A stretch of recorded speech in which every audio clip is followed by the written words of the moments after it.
All right. Hello, everybody. Savior Connect family. What's going on? Current FM family. What else we got? We have the Coming Soon Jesus T-shirt family. FM in the AM family. How's everybody doing?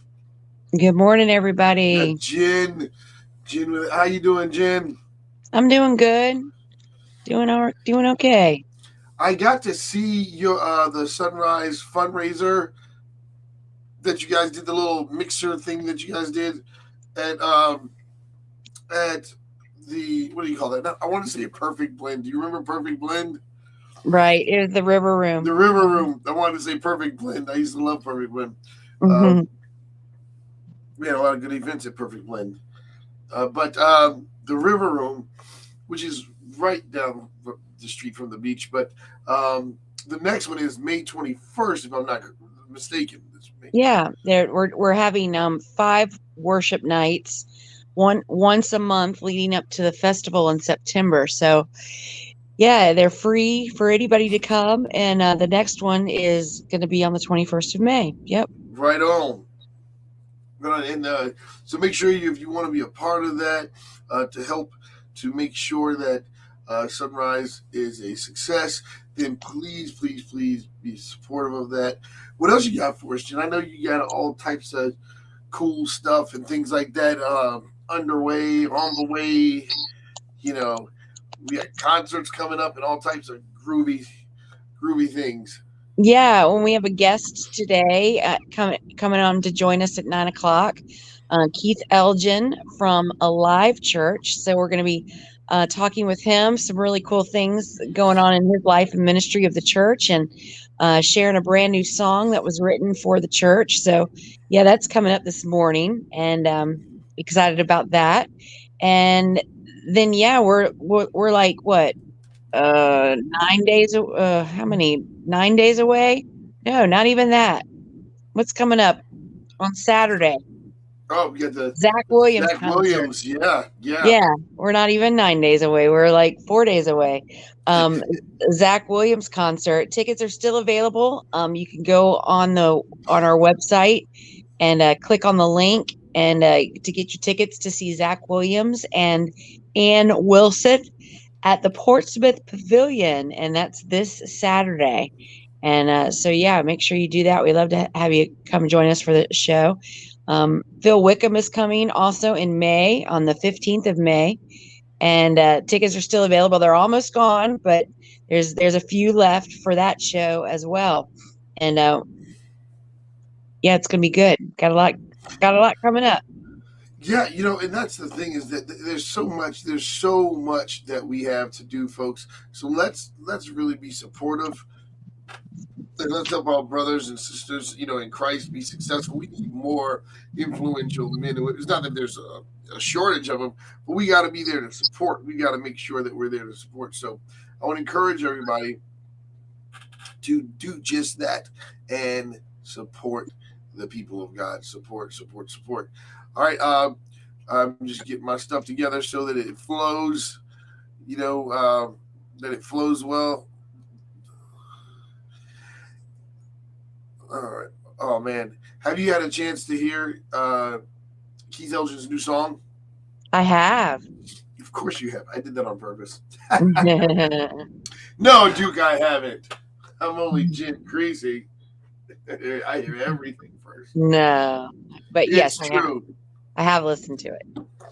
Oh, when it first started, I'm not gonna give it away, but I immediately just went to this place of like that hallelujah, he reigns feel. There's that vibe at the very beginning, like whoa, Yeah, So we're gonna share that during so our it's interview. really, Oh, yes, sorry, got yawns. We're gonna share that the song during our interview. So yeah. yeah, it's a pretty big song. So I want to say a happy National Prime Rib Day, big day in the world of meat cuts. the, Hallelujah. the king of meats it is prime rib, and yeah, so happy National Prime Rib Day. It's also Denim Day, and I wasn't aware of this. It's very very good. It's raising awareness about forms of sexual violence. And so people apparently wear denim jeans, denim whatever, and honoring that. And today also happens to be Stop Food Waste Day, raising awareness about food waste. Yeah, I'm a fat guy, so that's not a problem. Yeah. We got a few more seconds. I don't know what's going on with the computer thing, but okay. Oh, somebody's on it. I think somebody's on it. But yeah, that's definitely one of those things that I don't have a problem with, food waste, and I am definitely a carnivore. So that prime ribs, we're gonna celebrate today. Yeah, there you go. One of the things that's funny about when you get a nice steak or something like that, it's nothing like a good old nap right behind it. Yeah. Which you're not supposed to do. Oh my God, Matthew Gay is probably like, don't say that, man. What's wrong with it? It's like good versus evil. Matt's telling people, go for a run, jog. I'm like, eat the steak and take a nap. I can't afford to have Matt coming up here after me. All right, we got about 30 seconds before we go live. I hope everybody's been having a good week so far. I know Wednesday can be kind of weird because you're already ready for Friday. Too far ahead. Yeah, I know, for sure. Got 10 seconds. 4, 3, 2, 1. Current FM, what is going on, everybody? How is you doing out there? How you be? What's going on with you? We got the wonderful Jen Creasy with us. I was going to try to say something with a W. The wonderful something Jen Creasy, and for Wednesday, I got nothing. The wonderful wild Wednesday with Jen Creasy or something like that. I don't know. There we go. All right, we can say that. If it was me, it would be weird. The wonderful weird, and that was the easiest. But I can't say that with you. But how's everything going? Doing well, doing good. How's everybody else? I hope they're doing well. Happy Wednesday, everybody. Good morning. Good to be with you. Yeah, we've got a busy morning.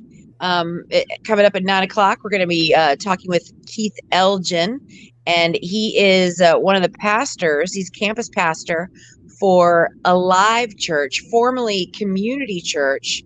And they just recently, we're going to talk to Keith about they rebranded their name, and they've written a song to help kind of enforce their new name.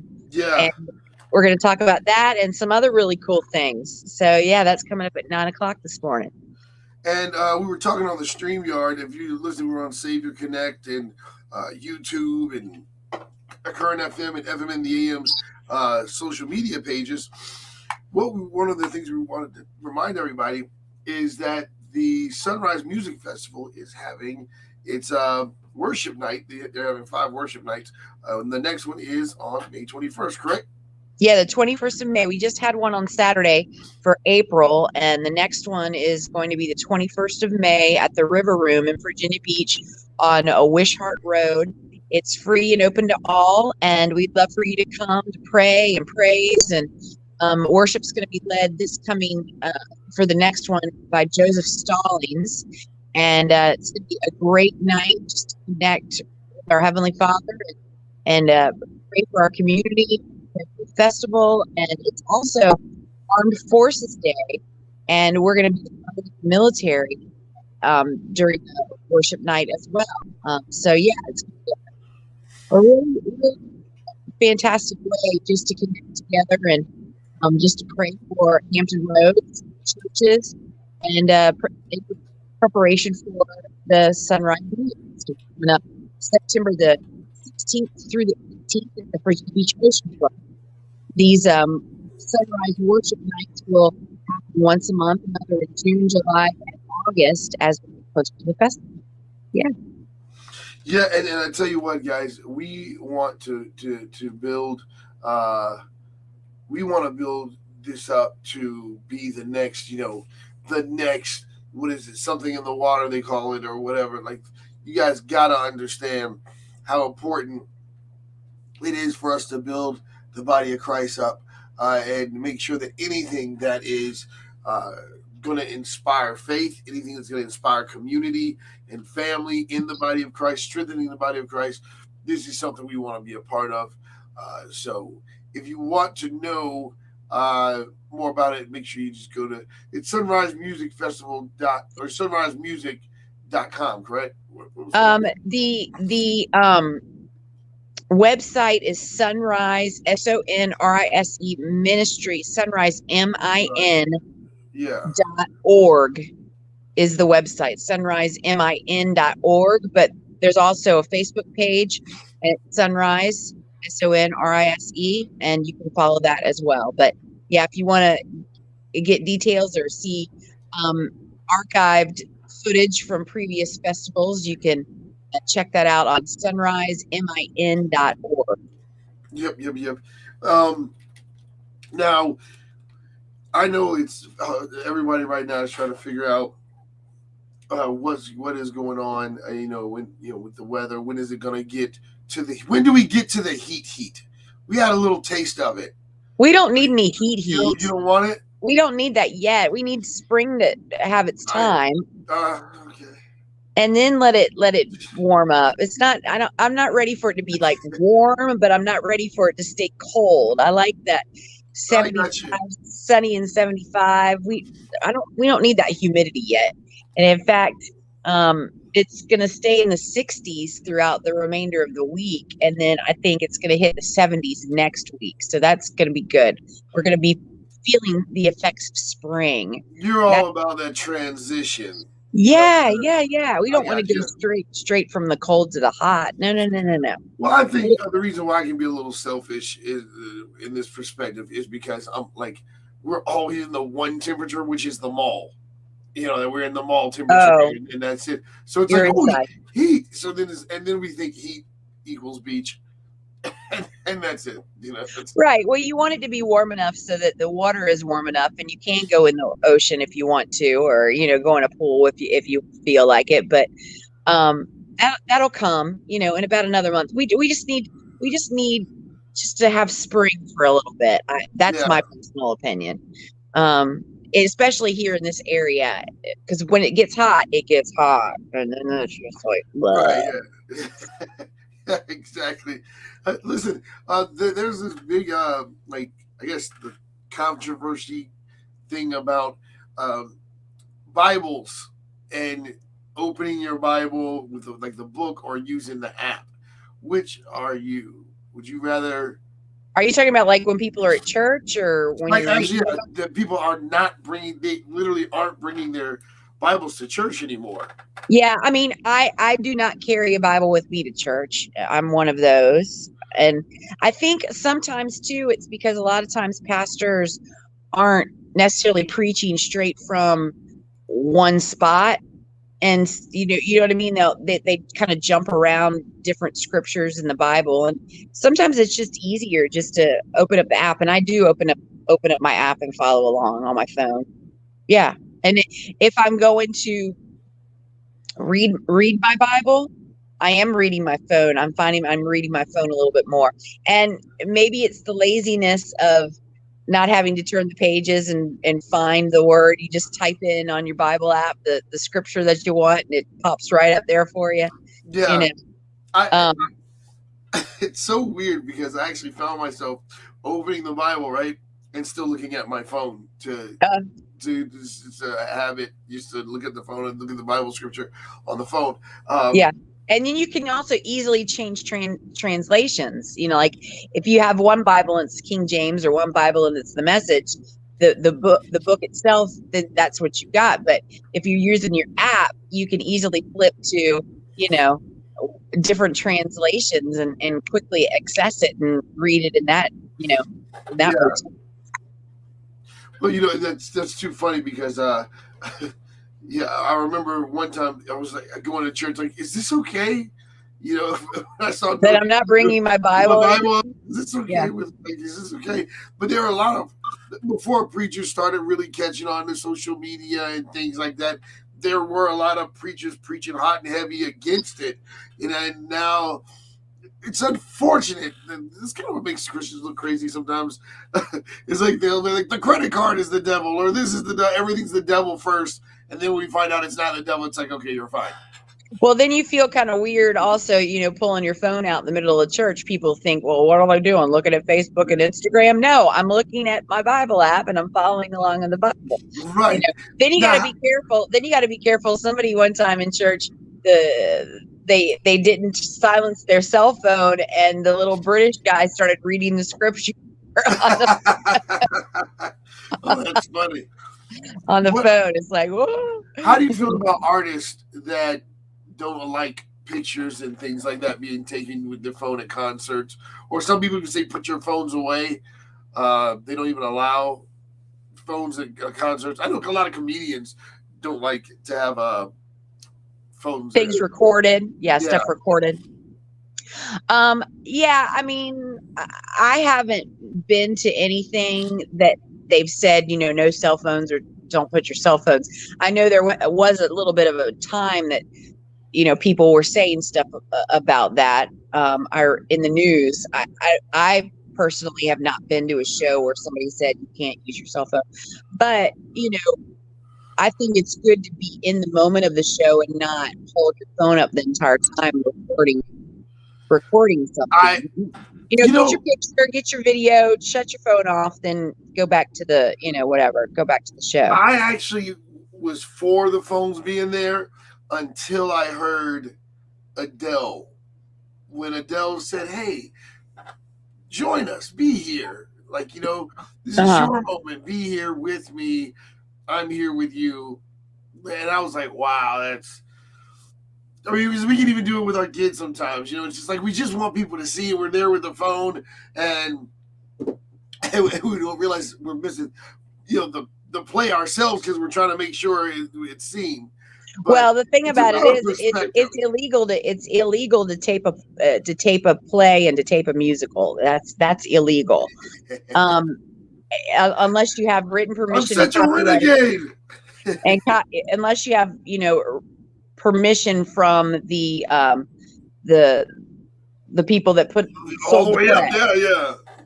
Yeah. And I know that at shows, like at any show in general, when you see people, and we talked about this last week, when you see people that are professional photographers at a show, they're down in the pit taking pictures, or they're walking around a venue taking pictures.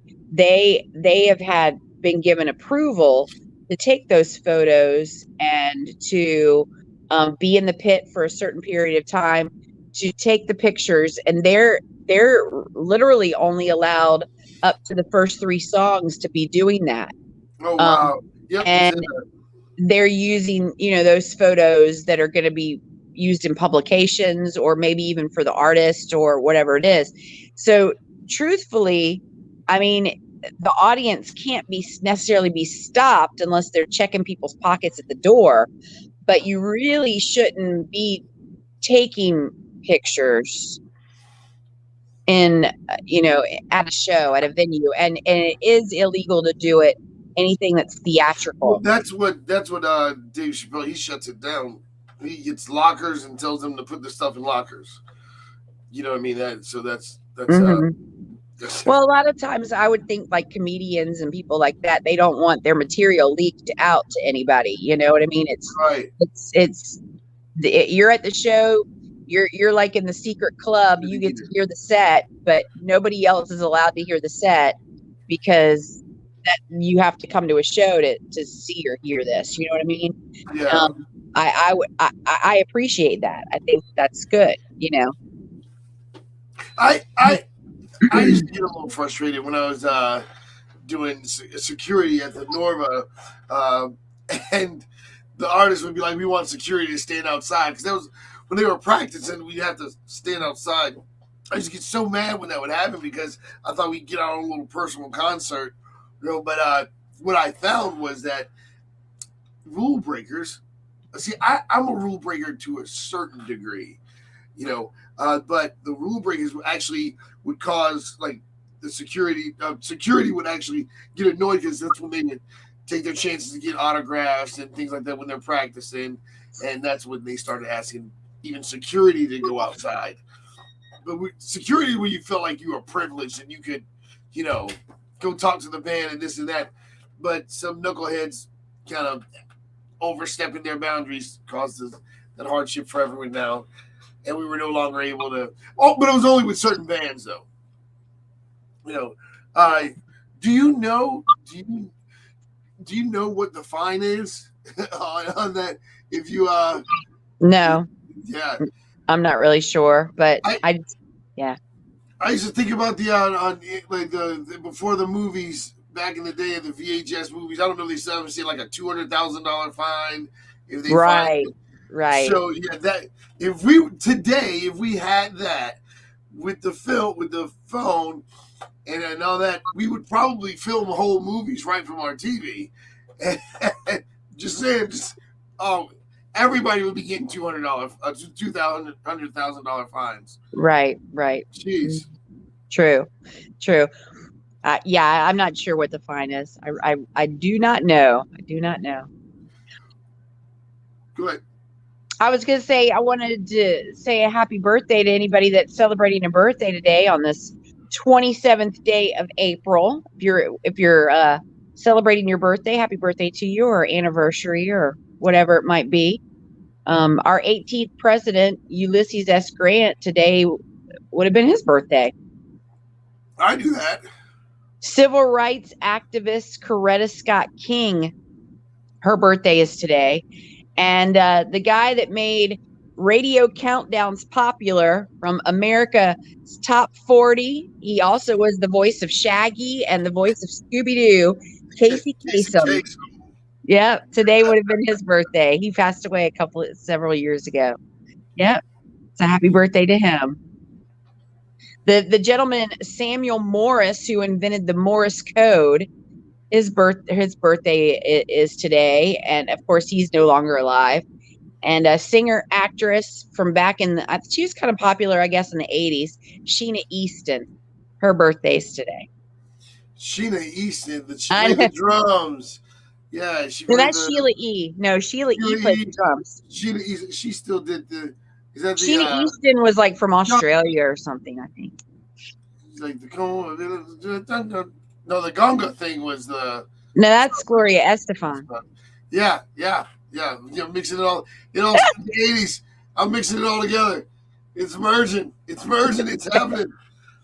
So Gloria Estefan is that Gonga, okay, and then Sheila E.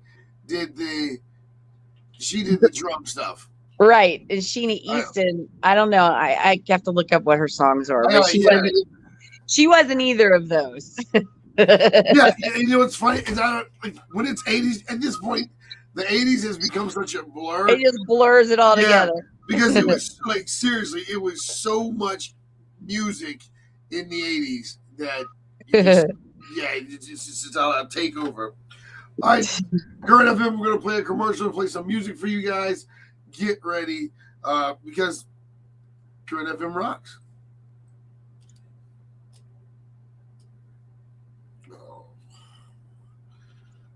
All right, so I've got to catch that. But we've got some stuff we want to play for you guys. Here we go.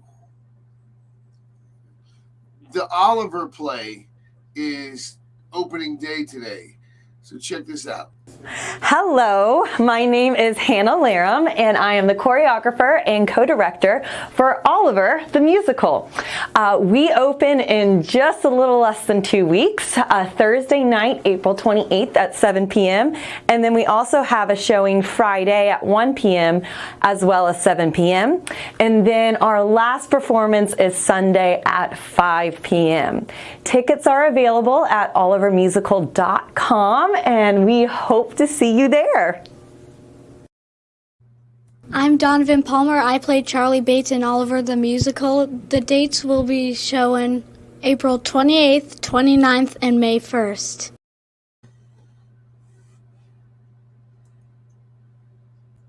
Hello, my name is Kendra Sale, and I am playing Old Sally as well as ensemble characters in Oliver. You can go to the website olivermusical.com. The show will be showing on April 28th, April 29th, and May 1st.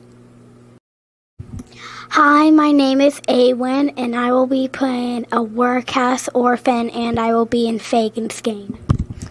Hi, my name is Zara. I am a workhouse orphan, and I am also a townsperson. And the dates are April 28th, April 29th, and May 1st. Hi, my name's Kai Palmer, and I'm going to be playing the Artful Dodger in Oliver the Musical with HSP Performing Arts. If you would like to come to the show, you go to olivermusical.com. The performance dates will be the 28th of April, the 29th of April, and May 1st. The times will be on the 28th, it will be 7 p.m., the 29th, it will be 1 p.m. and 7 p.m., and May 1st, it will be 5 p.m. Come see Oliver the Musical.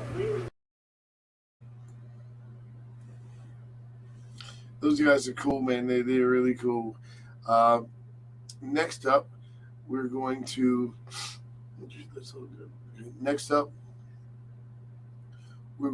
play this for you. Can you see by the dawn's early light? We know that it's not a black or white thing, but somebody made it a black or white. Right. That's the key. Right. That's right. Somebody made it a black or white thing. Mm-hmm. My lawyer's black, my doctor's black, this one's black, so this stuff isn't really happening to black people. I know why the Klansman despised me because of his ignorance, but I don't know what's your problem. All right. If this is America and we're supposed to pride ourselves on being free, I don't want to trade white oppression for black oppression.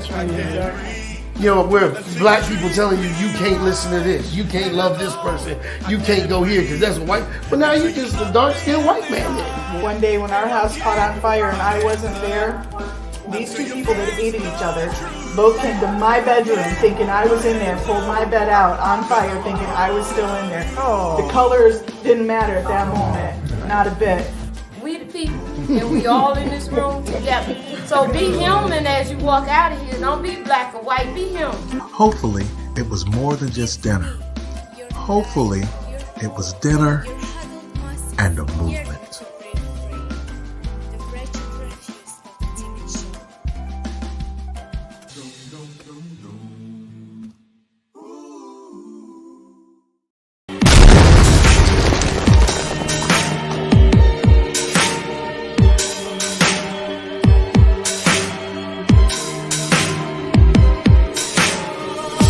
I am one of a million.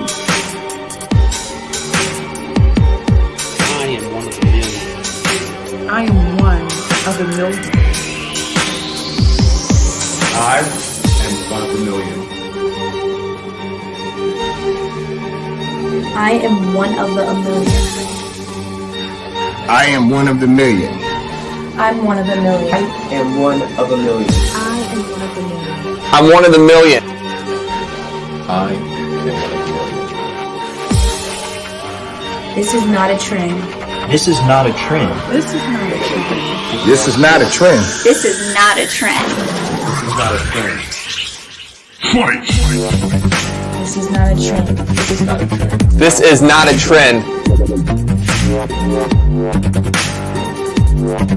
This is not a trend. This is not a trend. This is a movement.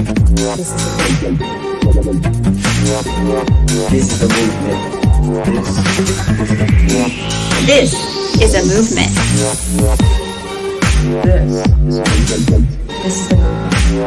This is a movement.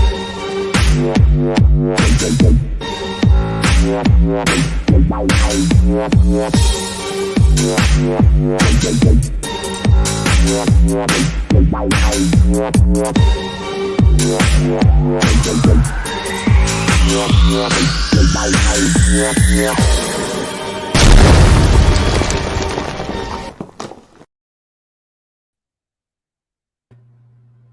right. So we are back. And so we just got to show you some of the clips that are some things that are coming. Tomorrow, the opening of Oliver, the play. Oliver the musical is going to be there tomorrow. So I mean, we got all. Make sure you check that out. We've got so much cool stuff. Oliver, then of course Zach Williams is this weekend, and then what else? We've got like Phil Wickham. I think people are pretty much ready to get back to normal for the concert season. I know they've been off the road for a while, and I can tell these guys are definitely ready to get back going. Yeah, a lot of artists are back out on the road and touring all over the place for sure. Definitely, yeah. And we're glad that they're choosing to stop through Hampton Roads. So yeah, fantastic. Absolutely. And I want to say thank you so much to a lot of the churches that have opened up to do concerts when they didn't do them before, and the churches are more open to the idea of doing events now than I think ever before. A lot of churches were closed off to the idea. I guess didn't want to be bothered, but it seems like people are starting to see the value in having events again. Or honestly, even before COVID, there weren't a lot of churches. You always knew that there were certain churches that would have events, but I think more churches are opening up to concerts, which I think is amazing. We saw We the Kingdom at what was the name of that church? London Bridge Baptist. That was so cool. And they've always been a great host. You know, tours look for certain size venues, so they know we have a couple of churches that are certain sizes. But you know, the next two big shows are not at a church. They're at the Portsmouth Pavilion, which is a great venue, and we haven't had a Christian concert for a while. Switchfoot and Need to Breathe, I think, was the last one that we had probably about 6 years ago at the Portsmouth Pavilion the last time we were there. So the People Tour with Crowder and We the Kingdom and a couple of other artists are going to be there June 19th. And then, of course, Zach will be there this Saturday. We have details about both those shows on our website. And then, yes, of course, River Oak in Chesapeake is hosting the Phil Wickham concert on the 15th of May. So, yeah. Definitely true. Very good. We the Kingdom, their energy level. Yeah, they're great. They're actually on the road right now with Casting Crowns for about a month, and then they're going to be doing the Crowder tour. So they're going to be staying busy for a while. Yeah, but seeing them on stage was like listening to. You know, I mean, they were a storm. It was like a storm. The way you see the storm, like just rips the tornado off the house. I mean, they really know how to jam.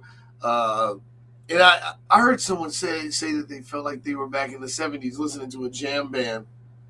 Oh, okay. I totally agree. That jam bands. I love jam music, so I love that organic feel. But man. What a awesome band We the Kingdom really is, and you can just feel that energy, and they're serious about empowering the believers. Also, and they shared some new music with us, and so they've got a new project coming up real soon too. Looking forward to that. Yeah, you and Trina actually know. A Winter Jam artist by the name of Abby Robertson, and she her music is doing phenomenal. She's doing so good. Yeah, she's doing a great job. She's getting ready to jump on the road with I Am They, who were on the Winter Jam tour as well. They're going to do like a little mini tour out together. So yeah, it's amazing how you know important it is for us to stay committed to what our vision is, because you never know who God's going to use us to kind of steer, guide, connect with, I mean, even inspire. even if it's at the smallest amount or the biggest amount, but just for us to stay in our position, because I think about how if we didn't have Sunrise Music Festival, like Abby was a part of that, and then she was like you invited her to Sunrise Music Festival, right? Yeah. Yeah. She met three. This is why people. I'm telling you, we are valuable. Each and every one of us is valuable. We got to just play our positions, because you never know how you're helping someone else get to the next level, and God sees that, and it matters to God to be able to say, of course, it's not always about us, but I know for a fact that helping someone on the way up, being an investment in that, being a part of that, is just a beautiful thing. Yeah, it's great. It's great to see it when the artists, they move through like that. It's not an overnight experience by any means, and you have to be really, really focused, just and really determined to make it happen for yourself. You can't just sit back and let things happen around you. If you really, really want to be in the industry, you've got to work hard. And so, yeah, she's one of those that has done that. Speaking of music and some of the artists that we were talking about, Friday, new music drops from some great artists. Looking forward to Stars Go Dim. They have a brand new Race in the Wilderness that's going to be available on Friday. And also Maverick City Music has Tribal Nights, and that will be available as well. So Maverick City Music doing some great things in the industry. They just recently won a Grammy Award and performed on the Grammys as well. Our friend Legend right here in Hampton Roads is dropping a brand new single on Friday, Stop. And also Peabod, another hip hop artist, with the song Alive. That one will be available as well on Friday. And then next week, Manifest and Dan Fremness are bringing us some new music. So it's a busy month of May with a lot of new music from artists and new projects coming out. So yeah, too cool. Peabod, I wasn't expecting Peabod. When I first heard Peabod, I was like, this guy's got the thing. Like he's really, really good. I just wasn't expecting it. Okay.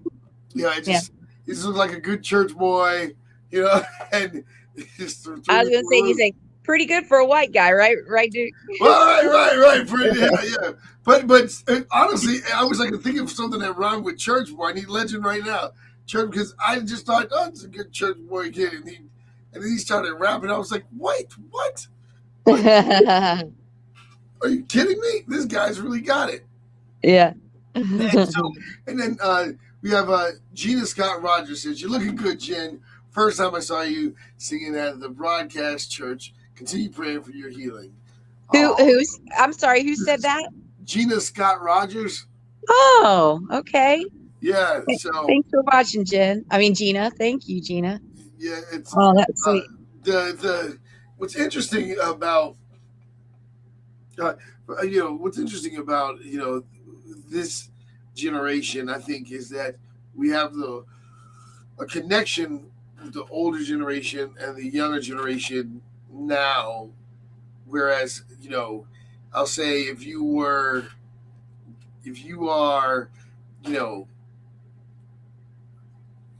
like 50 and up, you maybe didn't connect with the younger children. Like, there are more children and parents who like the same music now than there are, but I know that in Christian music, since we're now being able to kind of express ourselves musically in a way since the 80s, and I think that we're seeing more families that can say this is like our family kind of music now. Oh, okay, gotcha. Versus the division, like I like this and my parents don't like that.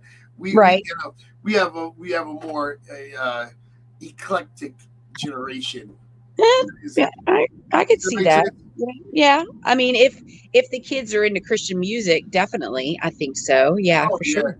I think it's really a mood thing. Some days I'm in the mood for Toby Mac, and then some days I'm in the mood for, like a Rebecca St. James, or the Newsboys, or some days I'm in the mood for Kirk Franklin. So it like that's what I love about the versatility is that we have a soundtrack for each thing that we go through in life. Who's sitting in the room with you right now? I saw one of your kids come in. Who's in there? That was Hope. She was just walking past. Oh, okay. They're not in there. I was going to ask them who some of their favorite artists are if they came in and said. Do you know who they like? I know that Hope likes she likes Zanti. I know they like Colton Dixon. I'm trying to figure out. It's kind of funny because I can get it. Like I know why. Sure. Like really. But well, I mean that's kids for you. Yeah. Yeah. So it's like Colton Dixon.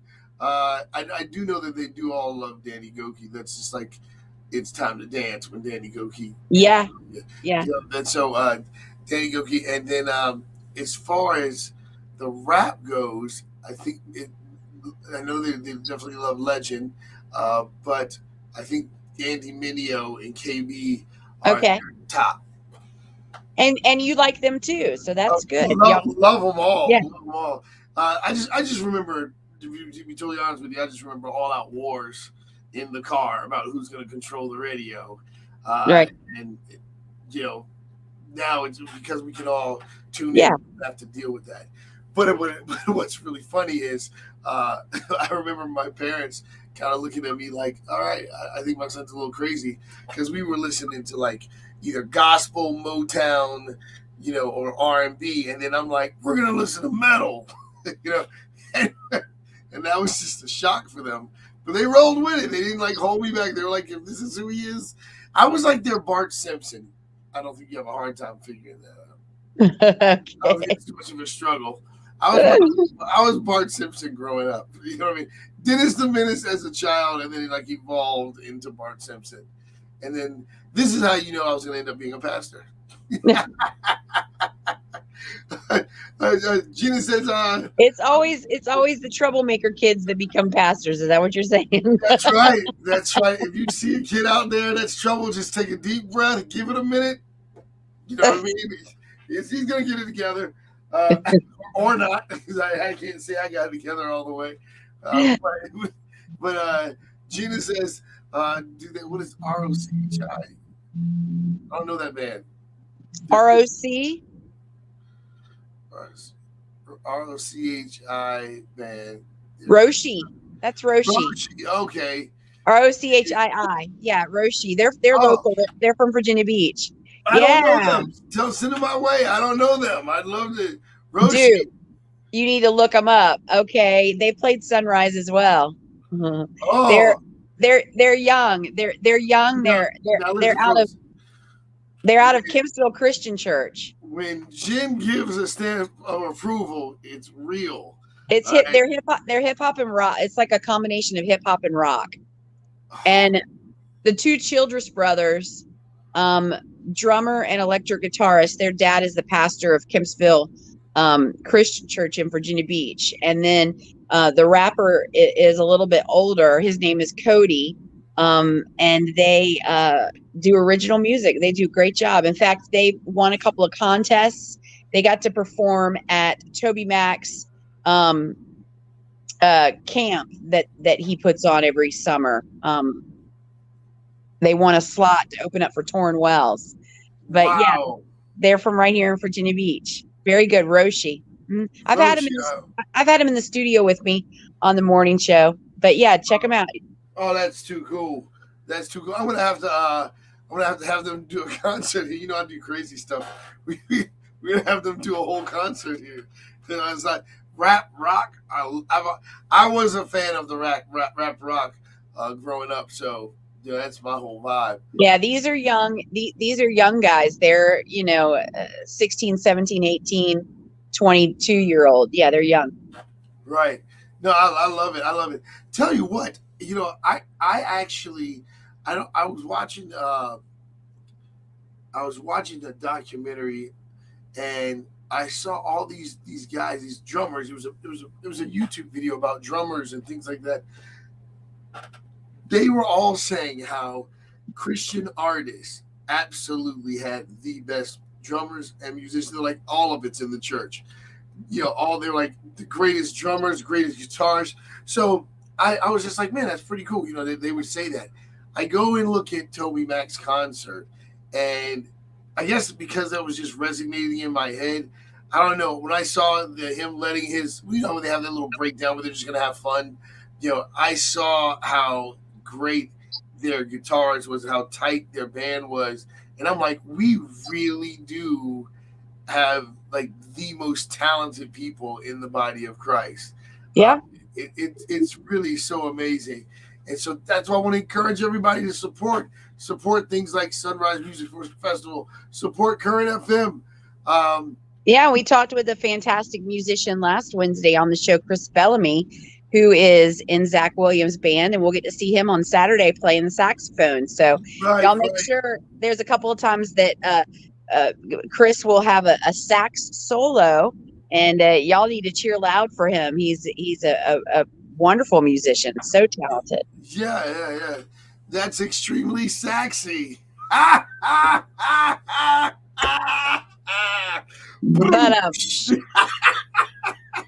I had to do it. Oh man. We're gonna be talking with the great musician, singer, songwriter Keith Elgin coming up at 9:00 this morning. So y'all hang tight with us. And he's a great songwriter. And speaking of Sunrise, he has also performed at Sunrise several years ago. And he is one of the campus pastors at Alive Church. And they have a brand new song that they just released last Friday, and we're going to share that with you as well. So all that's coming up at 9:00 this morning, right here on the morning show. All right, so Current FM, we're going to get into some music for you guys, and we're going to play a little Social Club Misfits for you. I remember their first song, I think, was Barney Rubble, which is pretty funny. But this is God on My Side, Social Club Misfits.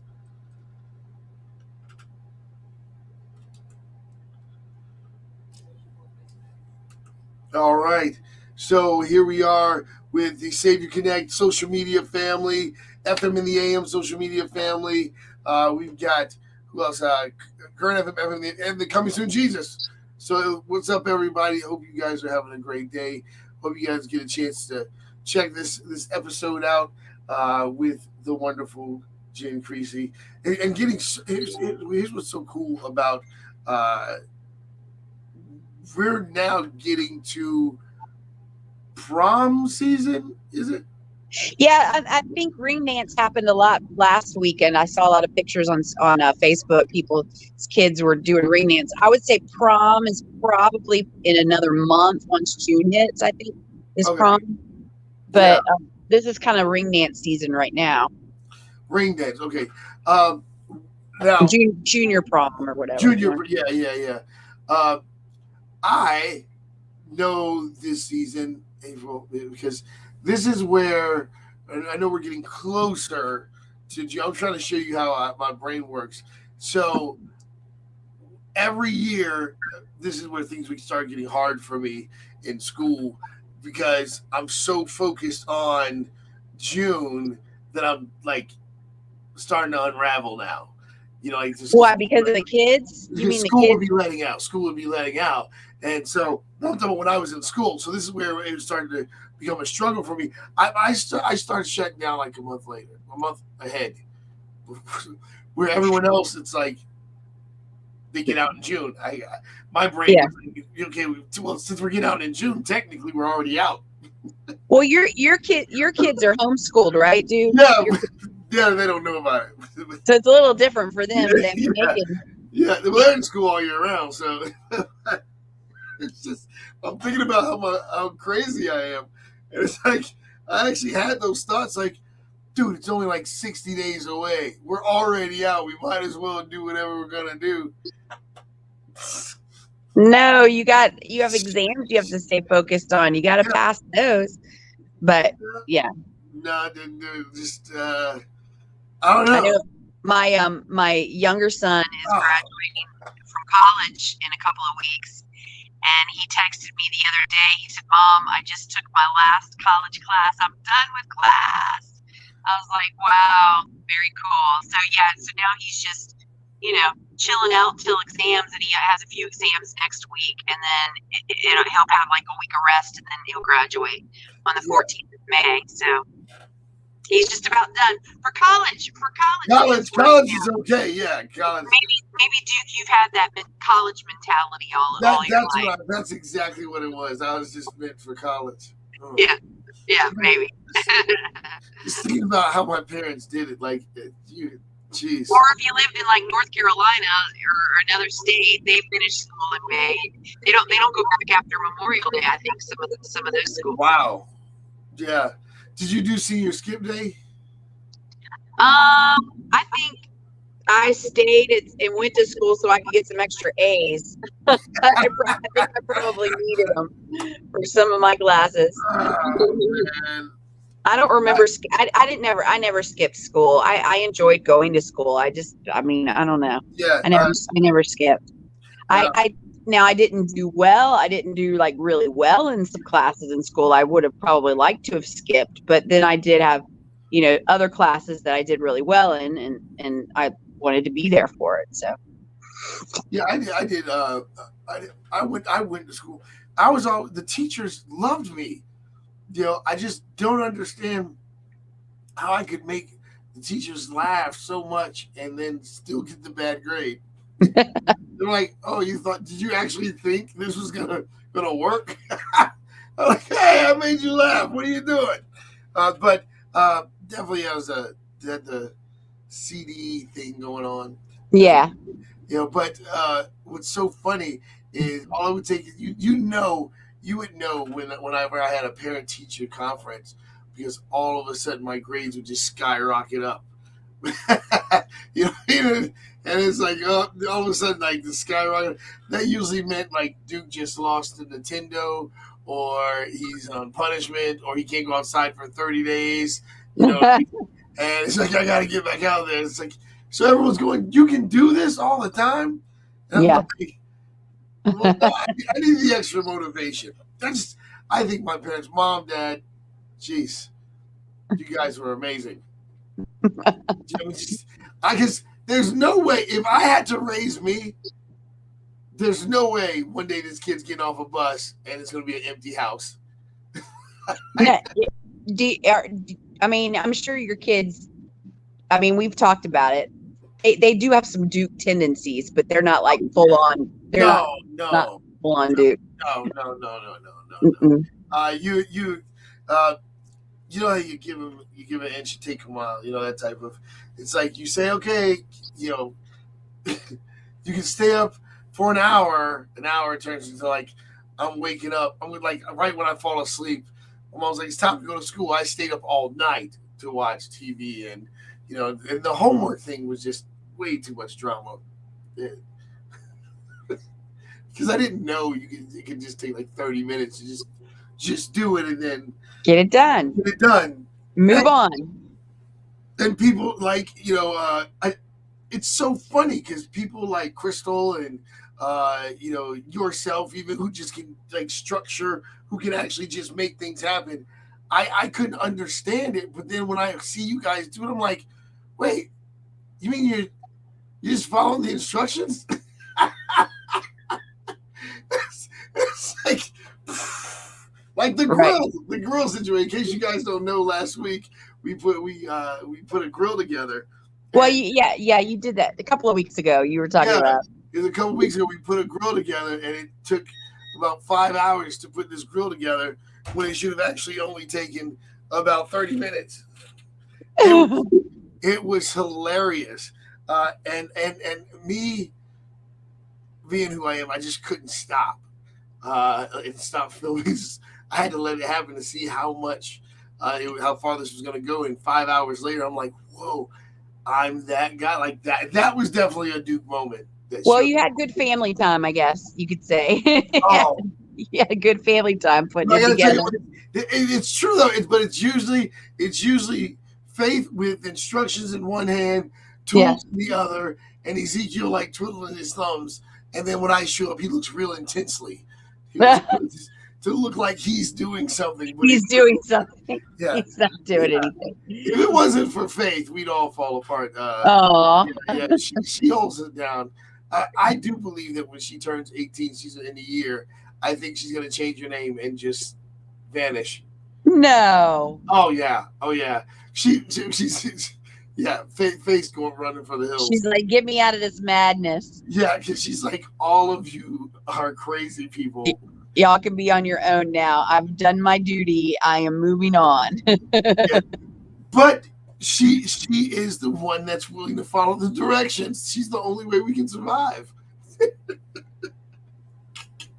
It's true. Do you know how Courtney Macbeth, Bishop Courtney Macbeth at Calvary Revival Church in Norfolk, Virginia, he was telling a story how, it might be a man thing, because he was telling the story about how he could not read the directions to putting this bike together for his son. He's like, I know how to put a bike together. I know what bikes look like, and I'm a man, right? So he's putting the bike together, and he said that his son got on the bike, went down the hill, and when he got to the bottom of the hill, the wheel came off, and it was just, he said the bike just crumbled. And I was like, do you think it's a man woman thing? It's just I think it's a pride thing. Yeah, there you go. I think it's a pride thing. Yeah. I agree 100%. Yeah, for sure. Because following like the extra parts thing, like I noticed that when women put stuff together, there's never extra parts. It's only when the dudes do it. Oh man, do you think some stereotypes are true? What stereotypes do you actually think are true when it comes to guys and girls? I don't know that I can't think of those off the top of my head. I'm not really sure. See, you don't think enough. You don't think enough about crazy stuff like I do. That's how my brain works. I think one of the stereotypes that are true about men, I think men do struggle with the toilet seat thing. Women are more mindful of whatever their personally, I think it should always remain down. It should always remain down, and then when the man needs to use it, he can lift it up. But got it. Yeah. It's supposed to stay down. That's how it is. Lifting it up. It's not always supposed to stay out in the house with, You're going out. Your phone's doing that thing again. Let me see here real quick. You're going out. You're doing that. Let me hit refresh.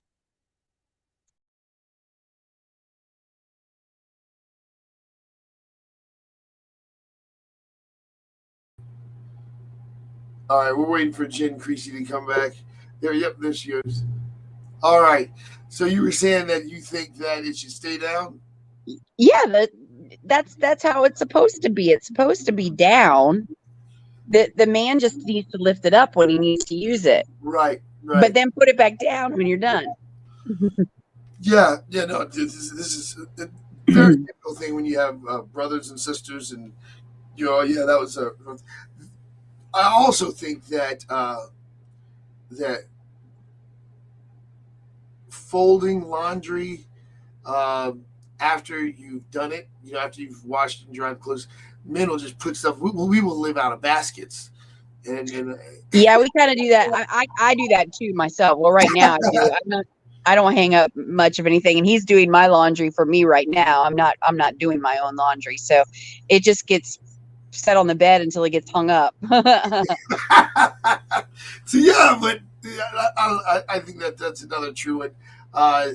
The better driver thing, I don't know about that one. The better driver thing, I just think it's about who pays attention. Who do you think Duke is a better driver, men or women? Yeah, I don't know, because I'm a dude, and I know me. And my kids would probably, if they heard this, they'd probably run in here and be like, "It ain't him." I think it's a personality thing. That's a personality thing. whether or not you're an aggressive driver or not an aggressive driver. I think that's just up to people's personalities. I don't think it's a gender thing. You know what I mean? Yeah.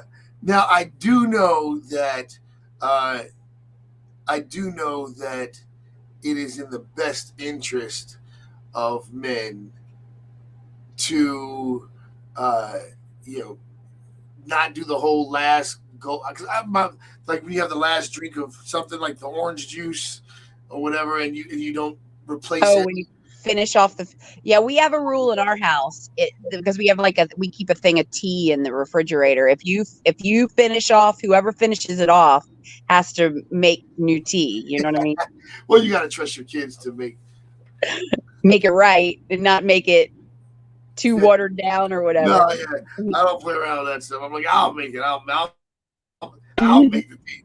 But I think that I remember getting chewed out about the whole leaving a half empty, well, not even half empty, like the little inch where you can't even get a cup out of it. Of the milk or whatever. Yeah. That's not a. It's just just pour it in your cereal and finish it.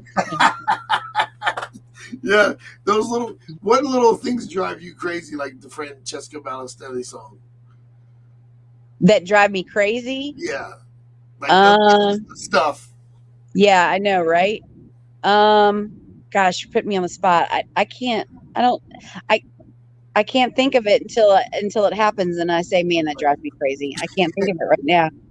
To be totally honest with you, it's always related to the keys with me. Oh, what that you can't find them? I can put my keys right here. Right? You need to get yourself a little butt pack and you can just sit it in your butt pack. That's not even a joke. That's so serious. That's a solution. Like, I owe you money.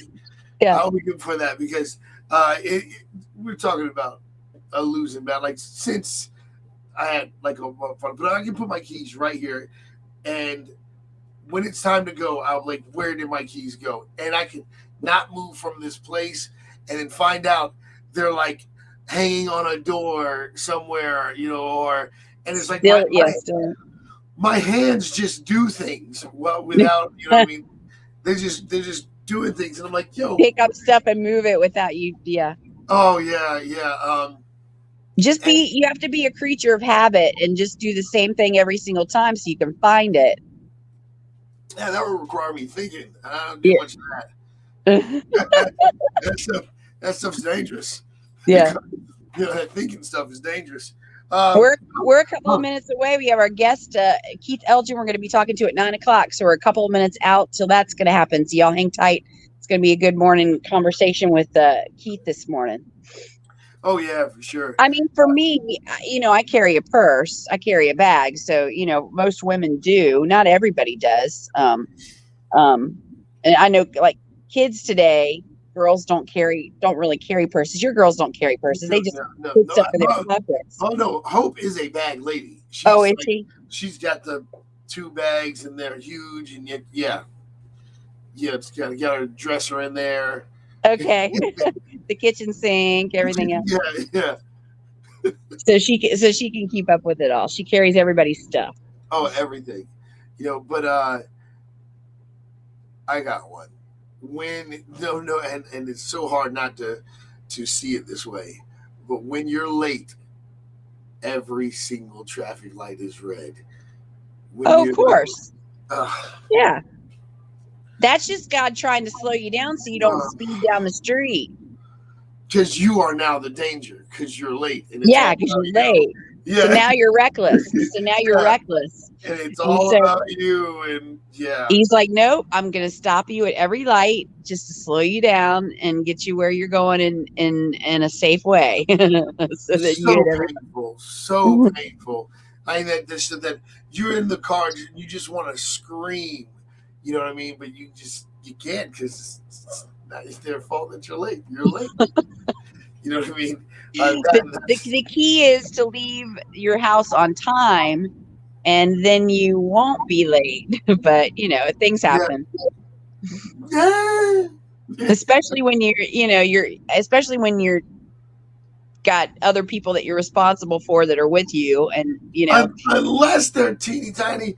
But for the most part, it's like I guess me being me, I know how shady adults actually can be, because it's like when you have little ones. Oh, you're just something I can blame it on. Like I was struggling getting the kids out this morning, but really everybody just woke up late. Yeah. You remember like, I know that story. I did that before, But I can tell you that the other one. Crystal got me into this, but the other one's bad service at a restaurant. That puts me in pretty much. We're about to come in live, and Current FM, and you're listening to FM in the AM. I hope everybody's doing good out there. We're with the wonderful Jen Creasy. And, Good morning, everybody. We're talking about stuff that drives us crazy. And if you want to see the episode, you can just go to SaviorConnect.com and look us up. Or you can go to FM in the AM. Of course, that'd be the main place to go. You can also go to Coming Soon Jesus T-shirts and Current FM Facebook page as well, and check out the show so you can actually see us in the studio and doing our work. But I was telling Jen that one of the things that drives me crazy. It didn't bother me before because I just always saw it as like you never know what people are going through. I always saw this, but getting the order wrong in the fast food line or something like that. Matthew Gay would probably say, well, that's a sign that you're not supposed to be there, boy. But that irritates because I'm focused that it's gonna be this great experience, and then you get the order wrong. That kind of bums me out. Yeah. I mean, I try to always check the bag and look at it, before I pull away. I try to always do that and make sure what's in there is in there. But sometimes when it's a big order, you can't really do that, but it's good to always check it. I always try when they give me a drink, stick the straw in it, take a sip of it before you pull away, because it never fails. Something might be wrong, or maybe the pump is bad. If you're drinking a soft drink, the pump is bad, and the mix is not very good. So you got to catch that. You got to just check it before you pull away. And what's funny is that's always the answer, because I say part of the reason why this is so annoying is because I end up saying the same thing every time. I should have just checked it in the line. Yeah, check it. You just got to check it. Yeah. How are you now? This is I guess this is one you really can't talk about. But how are you with eating other people's food, even if it's not like? When you're at a restaurant? You go to someone else's house and like someone. Have you ever eaten someone's food that can't cook? Oh yeah, sure. do you say something or not? No, don't say anything. I'm not gonna say, man, this stinks. You shouldn't be cooking this. Oh my gosh! I'm starting to realize why I've always had such a small group of friends, because I can't do that. I have to be like, yo, this is really stupid. Like, you didn't think this all the way through. What? It's true. It's true. Like, why am I eating this? This is horrible. But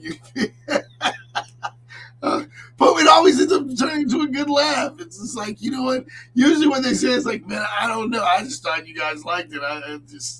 Or sometimes it's good just to put a little small portion on your plate, taste it first, see if you like it, then go back and get a larger portion if you enjoy it. Then you're not really stuck with all this food on your plate that you're wasting because you don't like it. Mind blown. Jen strikes again. The stuff I've put myself through. One extra thought and I would have figured that out. That's just, that's so true. Put a small. See, this is the problem with being a fat guy. Is you're like, I gotta put a whole bunch of it on my plate. Hey, Duke, I want to make sure that our guest received the link this morning. Did he get sent the link for the interview? He's checking with me. Did you email it to him? Actually, no. So you can go ahead and send it to him, because I thought that that was already sent out, and I guess I can't. You're gonna have to do it. Okay, I'm gonna send it to him right now. Yeah. And while you're doing that, I'll tell it. I'm texting him right now. Super cool. So what I'm going to do is I'm going to send it to you through your. No, just email him. I gave you the email. Okay. You got the email where the song link is. Just email it to him. Got it. Super cool. Okay, yeah, he's looking for it. Sorry, I should have asked you earlier on. I totally forgot. I just assumed. So did I. So he'll be on. Keith will be on with us just momentarily. He's getting that link, and then he can jump on with us with the StreamYard. Keith Elgin from right here in Hampton Roads, a worship pastor, campus pastor for Alive Church, and we're gonna be talking with him in just a few minutes. Yeah, and what's so cool about it is that to find out just how many talented people are in this area is mind-blowing. And I just think that's the coolest thing, because you don't always think of it like that. You know what I mean? You always don't think like these guys are from here. And you would never, I guess because they're touring all the time, but it's like the cool thing about our talented people here is that they're always so grateful and so humble. That to me means so much, because it is hard to not have an ego after you rock out a crowd of 30,000 people and this and that. You're like, okay, no, I'm so the man. You know what I mean? But instead, most of these guys walk off. I'm not going to say all, but most of them, are just so humble to be able to have that experience. When we worked with I Am They and We the Kingdom, they were so tremendously humble. And I'm like, you guys rock stars, you know that, right? and they're like, nah, man, we're just people that love God and we love to praise God. And it's so true and it's so real. And so that's always exciting to be able to talk to people from home who are representing Virginia and the Kingdom of God so well out there. So that's always a good thing. But I was going to ask you before. Yep, there we go. Oh, look at this rock star. There he is. How you guys doing? Hey, good morning, Keith. Keith, Morning. This is Duke. What's up, Duke? Hey, how you doing? Good to meet you, sorta. Right. Hey, Duke, are we still on the StreamYard? We're on air. Okay, on air, great. okay. Yep. So Keith, everybody's seeing us on all our Facebooks, but they're also hearing us on air on the radio. So it's a little dual being seen and heard this morning. Well, right quick, I'm gonna go ahead and share out this link. Yeah, go for it. Yeah. So, how you feeling, Jen? I'm doing all right. I'm doing okay this morning. Yeah, doing okay. Great. Good to see you. Sitting in is that your drum kit behind you? It is, yes. There it is there. I like when how do I do that? Here we go. When I was I started playing drums when I was a kid. That's how I started in that was my first instrument. And then around in end of college age, my brother had a guitar. He got a new guitar. So I took his old one. This is when I first started learning how to write songs and sing and stuff and lead worship a little bit. And then it became clear that this is where God was leading me. So I sold my drums, bought a nice guitar. It wasn't like an intro $50 guitar that I was learning on.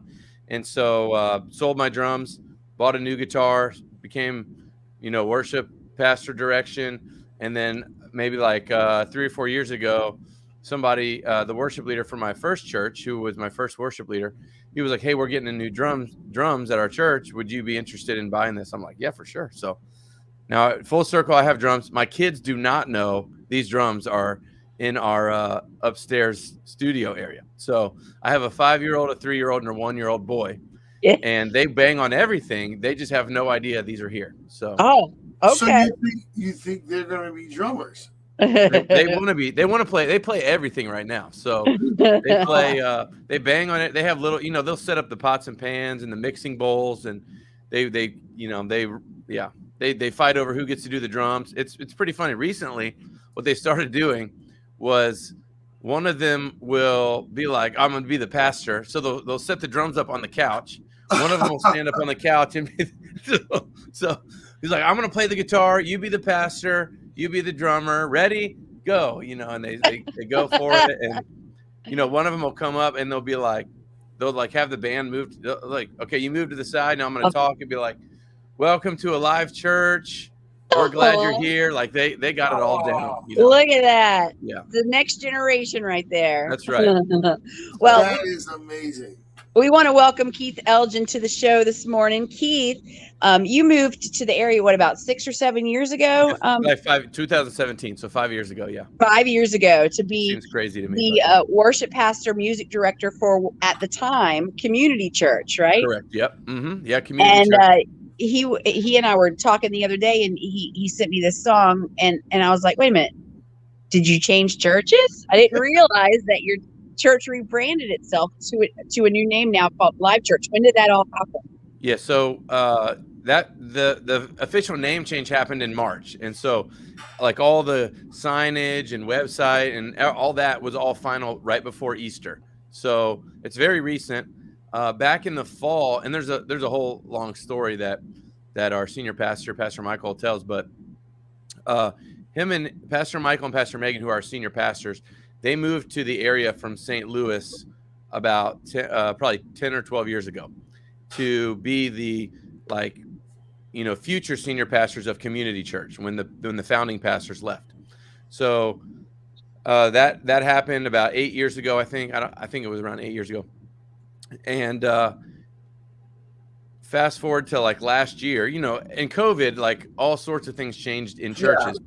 Churches closed and pastors ran into real estate and all these things. So the senior pastor of the church that they came from in St. Louis reached out and said, would you want to move back and be the senior pastors of the church, which at the time was called Destiny Church? And, they prayed about it and they all talked about it and felt like God's not done in Virginia. We're not going to move back to St. Louis to be the senior pastors. And then fast forward a little bit later, the conversation continued. And it was like, well, what if Destiny Church in St. Louis came underneath the leadership of Community Church? Wow. And so we brought on the St. Louis location. So then we had a couple here in Southeast Virginia. And then we brought on the one in St. Louis called Destiny at the time. So we're Community, they're Destiny. And so for a while, there had been this stirring of there are a lot of churches named Community Church. There's, everything Community Church. There's whatever, Hampton Community Church and Norfolk Community Church and Virginia Beach. They're everywhere. And so what really happened was, I think, we weren't let's find a name that fits both of these. Let's have everybody vote and come up with the coolest name. It was more like when people come to our church and they visit, they're like, man, it just feels so alive here. People feel alive. And so our vision is to help as many people as possible live fully alive. And so we rebranded the name to bring both churches in St. Louis and here in Southeast Virginia under the same name. But the main thing was, we're really just rebranding what we already were in a more natural way. So we've always been a church that is alive. So it just made so much sense to be called Alive Church. And so that process started, I would say, in October, November. And then now we're at the point where we're all synced up and, the service times are synced up and we can cut live around to St. Louis and Virginia. And I mean, it's a lot of fun. Obviously there are challenges to that, but everything it's in amazing. church goes right. What's that? Said everything in church goes right. What are you talking about? There's never any glitches, no problems. Nothing ever throws us off guard. I know. So Keith, over the last couple of years and within this transition, your role is sort of shifted and changed from being just the worship pastor or overseeing the music. At a couple of campuses here in Hampton Roads. Yeah. Now you are overseeing it all, and you're the campus pastor for the Suffolk campus. Yeah. So here in Southeast Virginia, we have the Western Branch campus, and we have the downtown Suffolk campus, and we also have a campus that meets. And there's not necessarily a campus pastor for this that meets at that is a partnership with God Behind Bars. So it meets in a prison facility in Chesapeake. And then we also have one in the Philippines. I didn't mention that earlier. And we support them, and they watch the services and the message every week. But because they're not, they're not going to have like the live, they're not doing all the same stuff we're doing. So that's a campus too. But so I was overseeing the worship here in Virginia. And at the time we had 3 campuses. Then the year before COVID, we went down to 2 campuses, and we were doing, and then online, obviously. And then when COVID happened, everybody's roles kind of shifted a little bit to where we had like, before COVID, it was like I was over worship and production. And then we had a production team and a worship team and production staff and production staff. And so I was kind of helping lead that, those teams. Then when COVID happened, it was like, we're not even doing services. Do we really need everybody in these roles where it's not like we're doing a service every week. So everybody's role kind of shifted around. And once we started meeting back in person again, this is like everyone's story, by the way. So if you talk to most church deaf people, it's like everything shifted. So once we started meeting again in person, then, the roles had shifted. And so then we're like in a new season again, and we're trying to figure out what's the best way to reach people and be who God has called us to be. And so, then when the St. Louis campus came on back in the fall, the way it's structured, we have our senior pastors, or Pastor Michael and Pastor Megan, and then we have we have a lead pastor in Virginia, Southeast Virginia. We have a lead pastor in St. Louis. Well, the pastor who was over the downtown Suffolk campus moved back to St. Louis. So he came from St. Louis back 10 years ago. He moved back for him and his wife. Now they're the lead pastors in St. Louis. So that left nobody overseeing specifically the downtown Suffolk campus. And we have pastors there, and we had a campus pastor and stuff. But again, shifting roles around, figuring out what's the best thing to do for the big picture versus, like you can make little decisions that affect one area, but as a whole, what works the best. And so production shifted out from under I'm still speaking into it because it just comes naturally, and it's so intertwined with worship.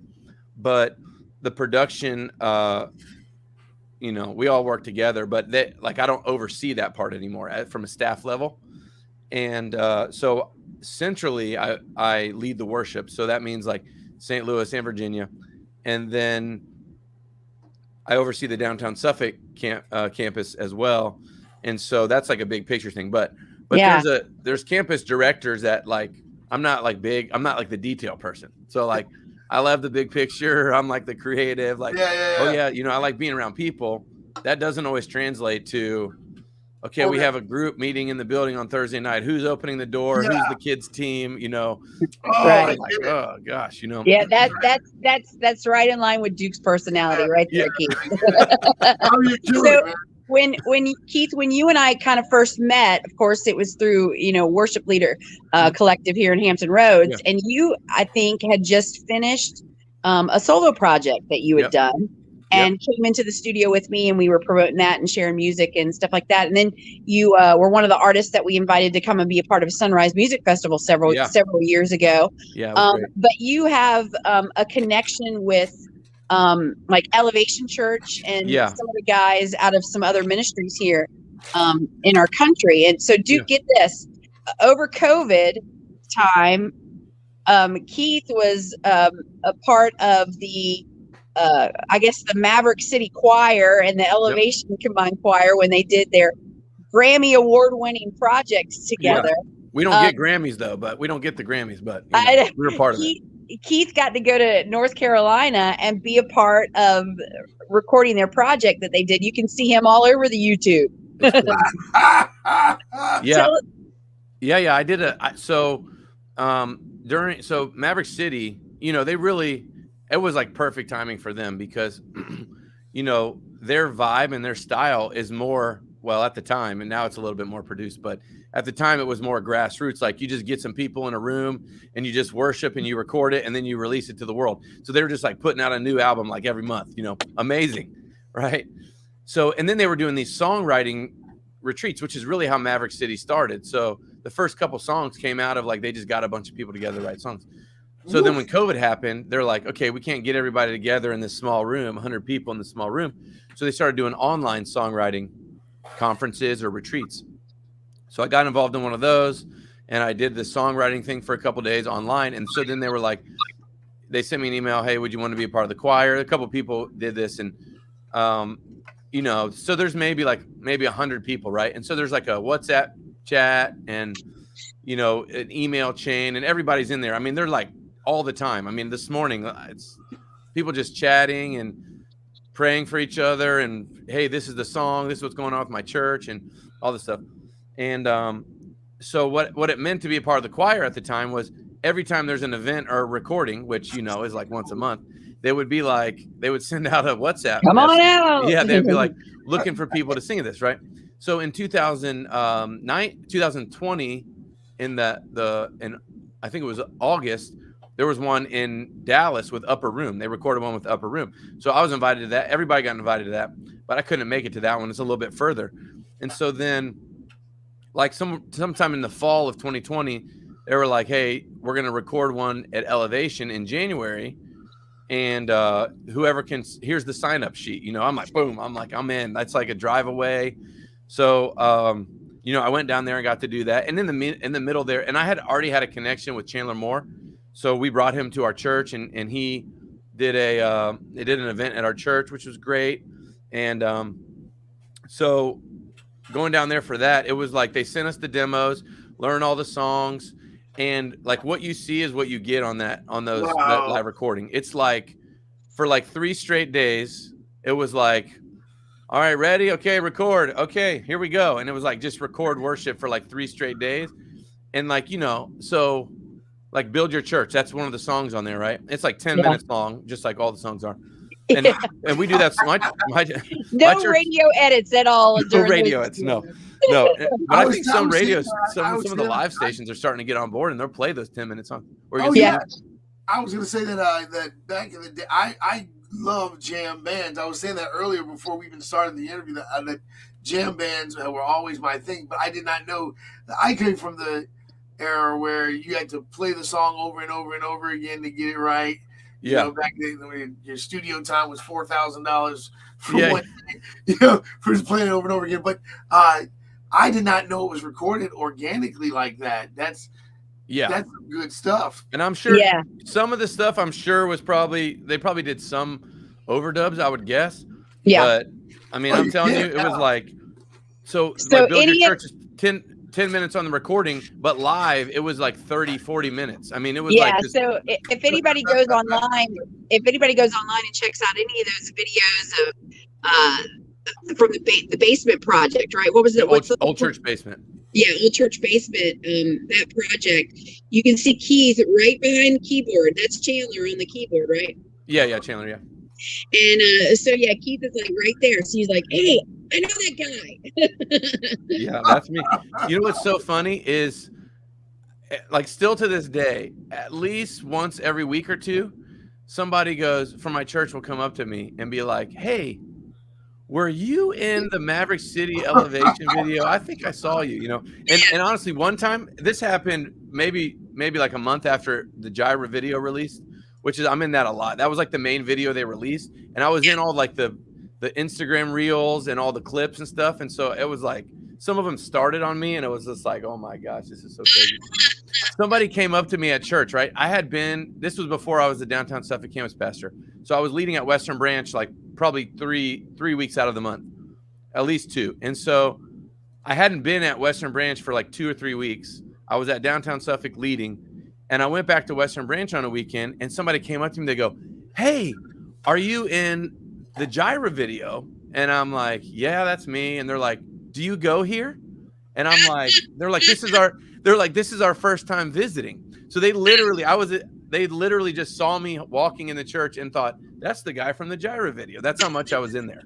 So I'm like, actually, yeah, I'm the worship pastor, and you know. So. That's cool. Very cool. So yeah, that's I'm sure that was a really fun experience. When I saw you were doing that, I'm like, man, I wish I wasn't sick and I Yeah. got to do that. That'd be so fun. Yeah. But it was amazing. yeah. So fast forwarding a little bit to today, and we were talking about, the church being called now Alive Church in Hampton Roads. Give us, of course, what's the website? What's the info that people can connect socially with the church? Yeah, so the website's livefullyalive.com, which that's kind of like our, like I said, help as many people as possible live fully alive. That's our vision statement. And so like on a lot of our merch, or like if you buy a hat or whatever in the resource center or whatever, it'll say live fully alive or a shirt. And so, or fullyalive.church is the church's Instagram, or @_alive worship is the Alive Worship Instagram. And I tried to get the one that was just Alive Worship, and it hasn't been used for like 8 years. And the people are like, I finally got in touch with them, and I asked for like 6 months, can we have this Instagram handle? We'll pay you, whatever. And they're like, no, we might use it again in the future. I'm like, you haven't used it for 8 years. Anyway, if anybody has any connections with Instagram, just, shift that account. So we're _Alive Worship. And we have, so in Western Branch and downtown Suffolk, we have services at 9:30 and 11:15 on the weekends. And then around once a month, we have a midweek service on Wednesday nights at the Western Branch location. And that's more like free flow, not completely free flow, but, we go in with a loose plan, and then, an hour and a half, 2 hours later, we're like, wow, that was great, And all right, so, that's awesome, God. Thank you. So that's great. So the song came to be that we're going to share with everybody today, Fully Alive. That came before the name change, right? It did, yeah. So interestingly enough, so you were just talking about when I was in the studio with you in I did the personal, like the songs project where I did it with a bunch of friends. I had just written Fully Alive, and I sang it actually in the studio, like an acoustic version. And I was like, hey, we just wrote this song, and I'm like, I don't even think we had done it in our church yet. It was just fresh. And I was like, let's see how this goes. So, which is pretty cool. Now we're like full circle. But so the song was actually written right before COVID. And so, which is when I came in the studio, and we had a plan to record the song and release the song around May 2020. Well, then it was like, is anybody ever going to release church music again? Who even knew what was happening in the world? Yeah. And so then we bumped it. We're like, okay, let's revisit. So then, 2021 comes, people are, coming back to church, and we're like, okay, the song's done now. Let's get it mastered. Let's make any tweaks we need to make. We feel good about it a year later. And then it was like, hey, well, now we're getting ready to change the name of the church to Alive Church. Let's wait till after we change the name to release the song. Yeah. And it will like help, it'll be like part of the overall shift of the name. So that's where officially this past Friday, it was that people can download it and get a hold of it. And is it available on all streaming services, Keith? Yeah. Spotify, Apple Music, all like Amazon Prime Music. I will say I didn't realize this because I have a premium Spotify account where you just listen to whatever songs you want, and so my wife sent it to a couple friends, and they're like, yeah, we can't listen because we don't have premium. I'm like, what? So I didn't realize that with a free account. I forgot this because I used to have playlists that's just fully alive, fully alive, fully alive, fully alive, fully alive. So you can get that too if you okay, even if you don't have premium. Yeah. Very good. And then did you tell me that y'all are going to release a couple of other versions of it pretty soon too? Yeah, that's the hope. So which we were working on it yesterday, and I love it. It sounds so fun, and I would love to do a live version in the future and just change it up a little bit and do this isn't like necessarily like a radio cut or whatever, but when it's live, you can take a little bit more liberties to add a bridge here and there and bring it down the vibe at the end. So yeah, we'll see. That's the hope. Nice. And there's more songs too. We would love to release more songs in the future. So. Very cool. Duke, do you have it? Do you have the song lined up and ready to rock and roll? All right. So we're gonna play this song from this is from Alive Worship, and you have a Facebook page for that as well, don't you? Yep. Alive Worship? Yeah, Alive Worship. You just search Alive Worship. If you need like the URL or whatever, it's Alive Church Worship. Because they wouldn't let me do underscore. Yeah. You want to give shout outs to anybody that's involved in this song that we're going to be hearing? Yeah, I mean, it's really just our church. And it's so funny. Chesapeake. So we're going to Alive Worship. We're going to lead worship this next Thursday for the National Day of Prayer at this Chesapeake City Hall. Oh, wow. And the mayor specifically, we did it a couple years ago, and the mayor specifically requested it. And they were like, because they interact with me, they don't really know, they're like, so is it like Keith Elgin and those somethings? I'm like, no, it's just Alive Worship. They're like, so is it like a live worship featuring Keith Elgin? I'm like, no, it's just Alive Worship. Like we made this song, and that's the thing that I love about this is, for me, I love, and I wanted to do it for a long time. Like release a song as the church, just under the church name, for the church. And it's not about like, I've written songs and released songs for myself, and played a lot of gigs, and I've done things all over the world, and like this is super cool to be able to do this under the church name. So very cool. It's great. All We right, made it our own. So right here on Current FM this morning, debuting on the morning show, this is Fully Alive and Alive Worship. Enjoy.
I'll be right back.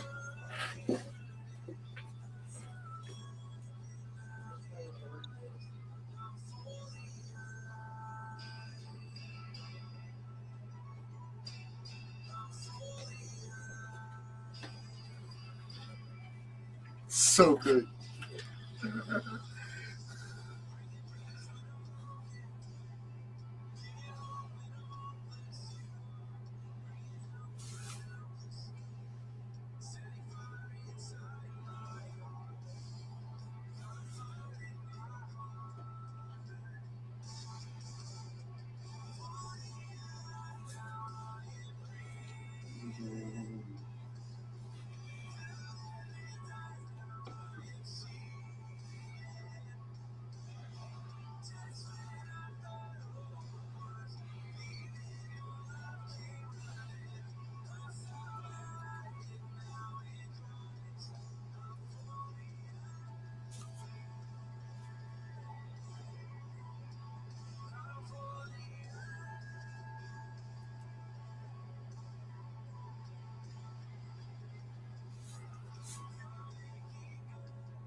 Yeah. There it is.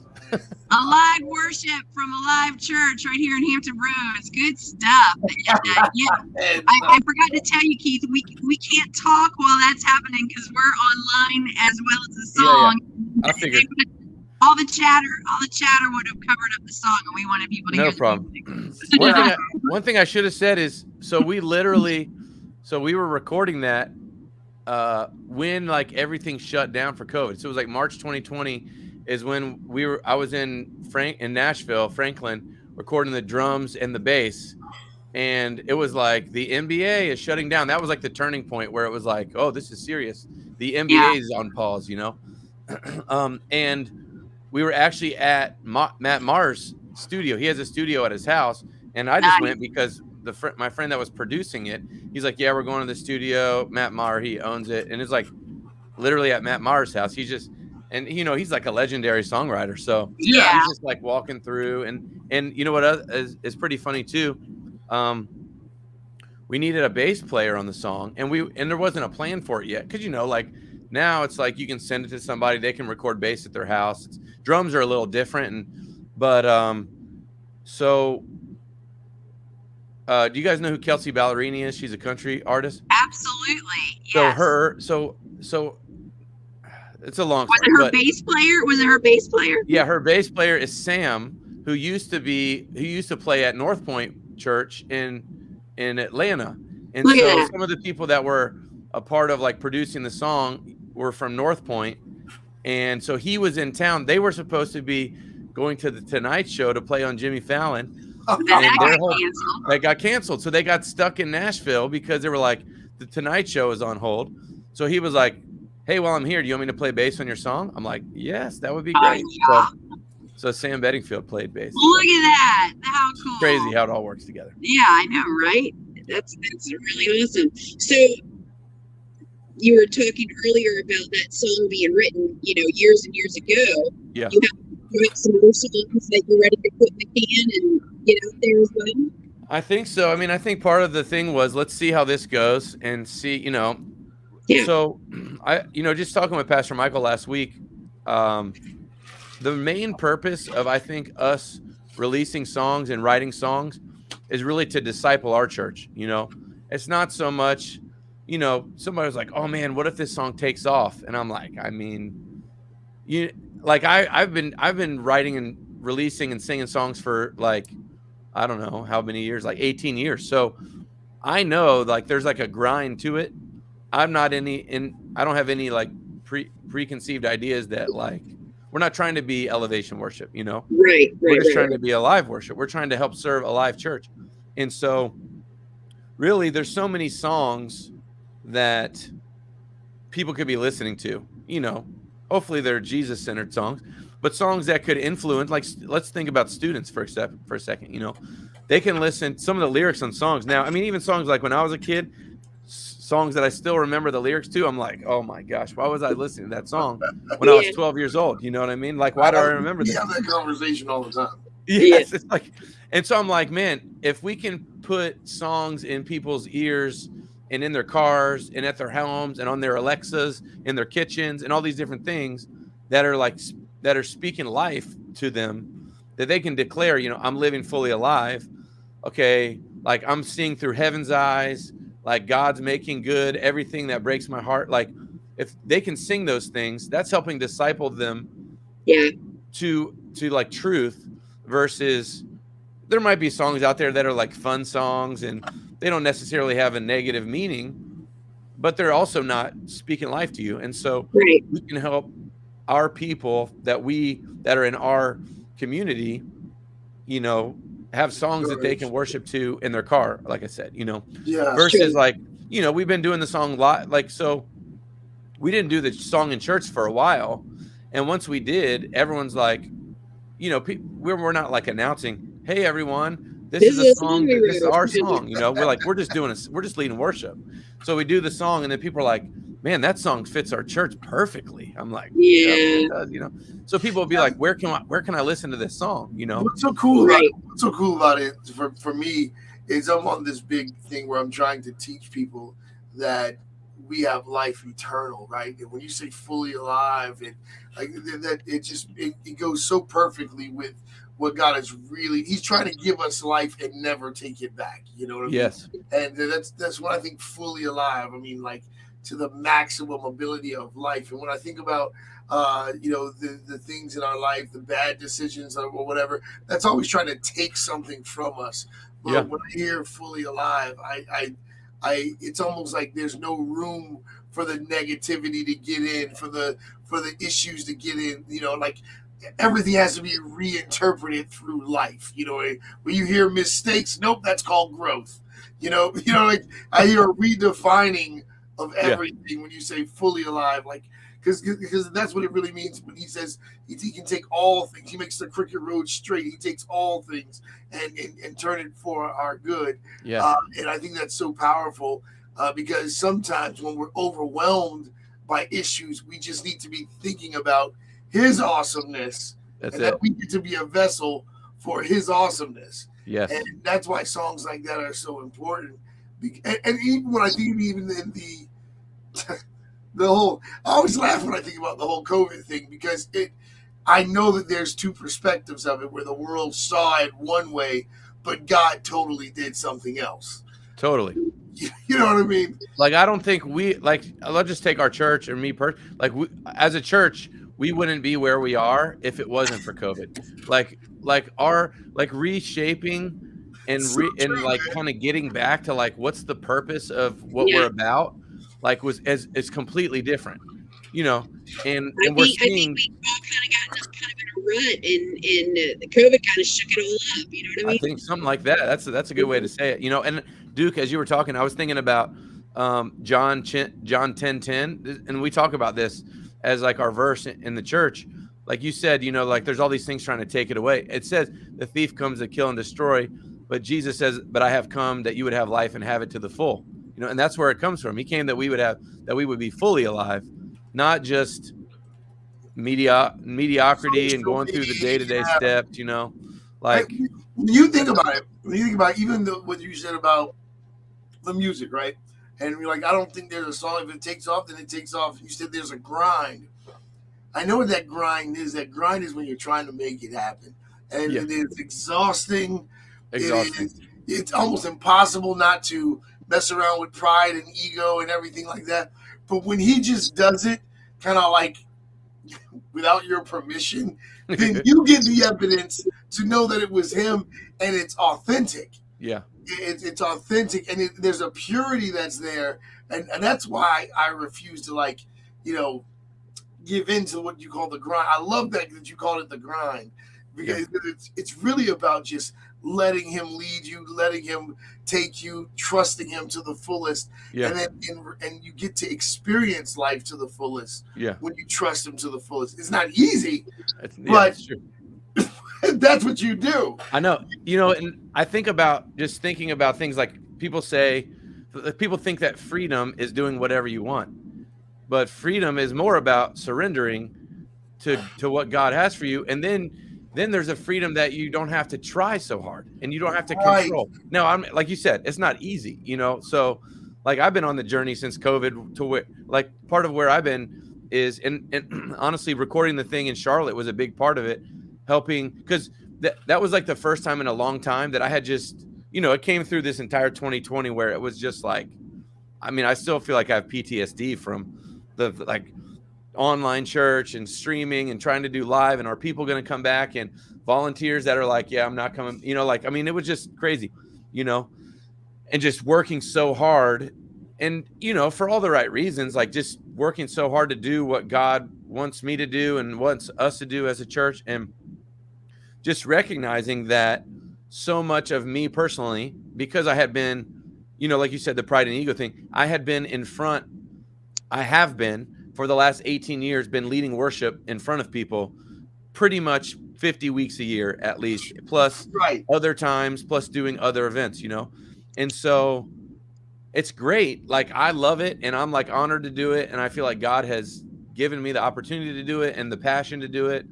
And, but over time it starts to get a little blurry, because it's also nice when someone comes to tell you, hey, you sound really good, or you're my favorite, or, you know, like all that kind of stuff. And then you start to believe your own hype. And then your identity starts getting wrapped up, like for me. So my identity started getting wrapped up in myself as a worship leader. Well, I think that's the thing for anyone that's going to be in the public life, for like a speaker, even preaching. You think it's about you. I'm on radio. You think it's that becomes the struggle that the enemy uses. Yeah. I think the key is that song. The key is to really embrace the fully life. And when we understand that we're fully alive, that comes with understanding that he is the life giver, that we didn't give ourselves. It's the only way to understand that you're fully alive, when you understand who he is. And I think that's the pursuit that, you know, we can't make it without him. And that surrender, I love what you said, that surrender is that freedom. Yeah. And I tell people all the time, I said, I think we've confused being liberal with liberated.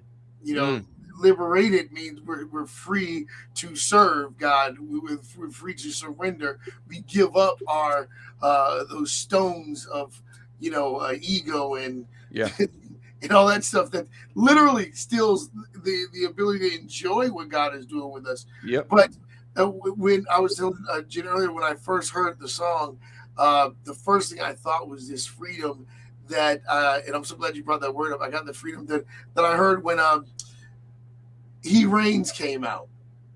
When He Reigns came out, I got there was this excitement. Like, I knew this was going to be a rocking song, and you definitely did not disappoint. So I definitely want to say thank you for letting God lead you. Yeah, thank you. Because the authenticity of it came right through. And thank you for not, you know, letting COVID break you, man. Oh man, it was close. It was close a lot. Yeah. Because just you know what it is? I think the unknown part, and musicians and preachers and prophets, they all live in that world of the unknown, where we like to think things are secure, but they're not. Yeah. You know, but with you, I do want to ask you this, because I think people need to know, as an artist that did have to come through the whole COVID situation, like, you're planning on doing your thing and all this other stuff. Could you help other artists, like, try to communicate to them, you know, especially newer artists, what that trusting God feels like as an artist, as a creator, as someone who's passionate, and what that really means to trust God in those unknown times? Yeah. I think to me, and so many things come back to this, but I think a lot of it just has to do with identity. I think that we, you know, we like to create things. And so as an artist, we want to create things, and we want to feel good about the things we create. We want to create things that other people like and other people appreciate. But we end up, like, sometimes that ends up distracting us from the true purpose of, like, as Jesus followers, as Christians, when we're creating things for God, like, if it's truly for God and it's truly inspired by God, not everybody's going to love it. Not everybody's going to receive it. And that's okay. You know, I think that, so back to kind of what I was saying earlier, when you create and you start to get in love with the creating or the creation itself, then, and you start to hold so tightly onto that, then you start to follow the waves of what other people say, you know? So when someone's like, hey, I don't like that, now, because it's so wrapped up in your identity, you feel like people don't like you. And they're like, no, you know, all I was saying is, I think that lyric could have been better. You know, it's like, but someone's like, hey, what if on the bridge, instead of saying the word, you know, whatever, Lord, you said God, and you're like, I'm a terrible songwriter, I should never do this anymore. You know, it's like, no, that literally has nothing to do with it. But because it's so wrapped up in your identity, it affects you. But then similarly, then when you do something right and you write a song, let's say you write Fully Alive, and people are like, man, this song is awesome. I love Fully Alive. It's just perfect. I would change nothing. You're like, yeah, I got it. Then you start to, now you're on the other side. You're like, now your identity is wrapped up in that side. So until you can just let go of that and be like, my identity is in who God says I am, no matter how good the song is, or how, some songs are just for yourself and God, let's be honest. But, until you can let go of that and be like, no, my identity is in who God says I am, which is I'm just a child of God. God, I am loved. And that's why I love, so I said, the old church basement experience with Maverick City and Elevation really was like a catalyst for me, because I had gone for a long time where I had hustled and led and planned and then led more and then, all this stuff. And then I go to this place where for 3 days, I mean, right in front of me is Chandler and Brandon Lake and Chris Brown and all these guys are, and Naomi, they're leading worship. And I'm like, I mean, I got nothing to offer this situation. There's 200 people in the choir just like me. You remove me from that scenario, nothing's different, So I'm looking at it and I'm like, man, this first of all, it's an honor to be here. How did I get in this situation? And then second of all, I'm like, I don't have any responsibility to this in this situation. My responsibility in this moment is to worship God. How can you complain about that? And of course I'm taking mental notes about how they're transitioning between songs. And I'm looking at the verbal cues between the organ player and the keys player. And Aaron Moses is talking in the talkback music director. So I'm paying attention to that stuff, but it's I can't, I'm not in charge of this. And normally when I'm leading worship, I'm in charge of it, for the last 18 years. I was going to ask you about that. Yeah. So I'm just worshiping for 3 days. Not be in charge. Yeah. Yeah, it's a different experience for you to shut your brain off in that way, because I'm with you on that, Keith. Yeah. When leading somewhere 16, 17 years, and then now I'm not anymore. I'm a part of a team, and it's you got to get in this totally different frame of mind, because generally you are. Even if you're at an event or somewhere else where you're not leading, that part of your brain is still this person's doing this person's doing that. Why aren't they doing this? Okay, this is happening here. That whole kind of activity with your brain. And it's great when you're able to get to the point and you're a part of an experience that you're not in charge of. You can just kind of shut off and release and allow God to pour into you, Yes. And so in that experience, the song Jireh, that's it starts off, I'll never be more loved than I am right now. Wasn't holding you up, so there's nothing I can do to let you down. That's the opening line to that song. And that's well, here I am, and I'm just worshiping God. What am I going to do? What can I do to make God love me anymore right now? And it's I'm just going to worship him, that's what it is. And so that's how we ended up. So anyway, back to your question, dude. I think getting alone with God. And so there's a book, I can't remember the name of it. It's called Out of Solitude. I can't remember who wrote it, but there's a devotion in there about this that really transformed how I thought, that I read right around the time I went to Charlotte, which is that when you're striving and you're working really hard to do something, then your identity gets wrapped up in it either way. Like I was talking about earlier, the only antidote to that is being alone in silence with God. Because when you're alone in silence with God, you're not in charge, like I was saying earlier. So you're just allowing God to remind you of what your identity is. And so as somebody who's on stage, as an artist, that's it. Brandy got it. Can you guys see those comments? Yep. Brandy's one of our leaders at our church. So nice. And Brandy's somebody, like you're saying, Jen. Brandy used to be a worship director at a church and led every week, and now she's just a part of our team, and she brings great wisdom. And there are other ways to lead other than having the microphone every week. But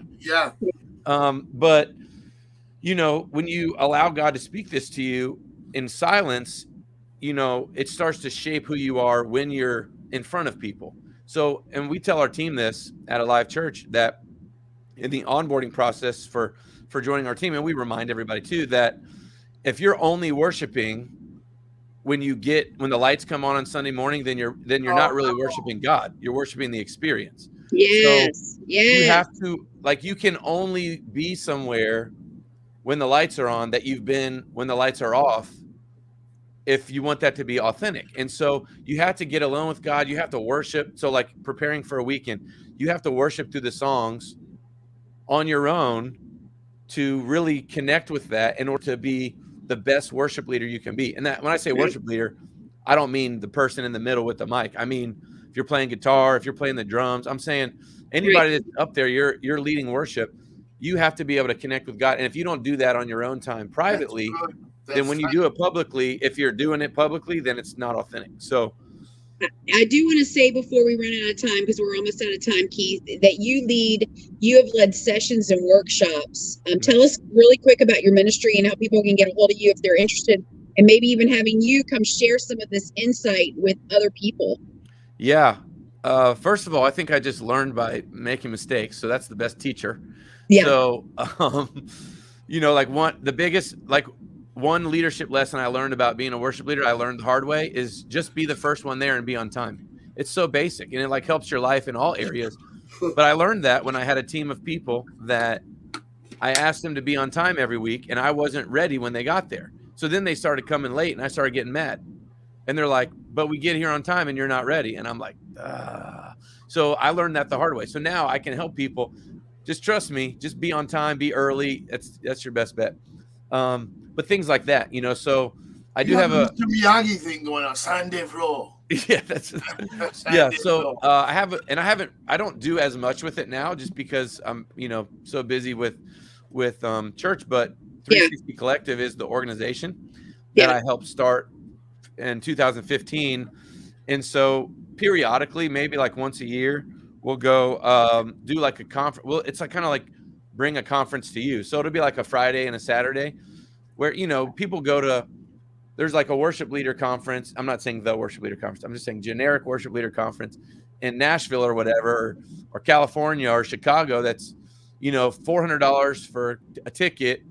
And if you pay for a flight and you get a hotel for a couple nights, you're spending $1,000 a person. If you take a couple people, now your church is spending a couple $1,000, and you don't even really get in-depth conversation. You're just listening to somebody talk with hundreds of people. And for sometimes that's good. Sometimes you need to do that because you can kind of disconnect and recharge. But what we have done is gone in, and there's kind of like a path we follow where there's like acoustic worship and, piano worship, and then like full band worship to kind of model. There's not really a right or wrong way to do this, where people think, oh, I can't do a Hillsong song because I don't have the best electric guitar player in the world and the best singer in the world and the best drum. It's like, no, God, like if God didn't want you to like be where you are, you wouldn't be there. So you need to lead the people you have well. And so we'll go in and we'll help people understand in their context, for very small fraction of the cost, but of such a bigger benefit, in my opinion, to where people can. It's always going to be a better deal. Yeah. And so you get like hands-on training. So, some speaking and some prayer and some training on individual instruments and how to use tracks and all that sort of stuff. And so very good. 360 Collective. And of course, again, Fully Alive, it's fullyalive.com is livefullyalive.com. Livefullyalive.com. Yep. And of course, check out Alive Church and download Fully Alive. Keith, thank you so much for spending some time with us this morning. We appreciate it. Thank you so much. You look like a member of U2, by the way. What's that? You look like a member of U2, by the way. I do. The black shirt, you got the all black drums in the background. I feel like I'm doing a U2. Yeah. Very cool. Appreciate it. Hey, we'll have to do this again sometime down the road. I would love it. I'll send you great insight. When the remix is done, I'll send you guys the remix and you guys can play that too. Sounds good. Absolutely, man. Please make sure we get that. Thank you so much. Yeah, appreciate you guys. Thank you. All right, bye-bye. Take care. Good stuff. All right, well, I know we're about to wrap up the show this morning, and good conversation with Keith Elgin. And if anybody jumped in a little late on that, you can make sure that you check it back on our socials on Facebook, and you can enjoy the entire interview. Jill, I gotta tell you something. You are this is what I mean when I say that you are such a blessing, and why I say that you are like such a gift to us, because you've connected so many people together. You've brought so many people together like this, and you've helped so many people's dreams come true. And I want you to know how significant you really are. That's very nice, dude. You're such a blessing, and you feel like, even the fact that, like I said, you have to be a gifted person to tolerate even someone like me, and and you do it so well. And I just want to say thank you for everything that you do. Thank you for being such a soldier and a warrior, and just a inspiration to the people of God. Because I can see how important you are, and I just want you to know that. I want you to know that you are such a blessing to this station, to this area, and to the kingdom of God. I really wanted to tell you that. Thank you, Duke. I appreciate that. I feel the same thing about you as well. You're doing great things for God. Well, I was saying all that because I was trying to get like $20, you know.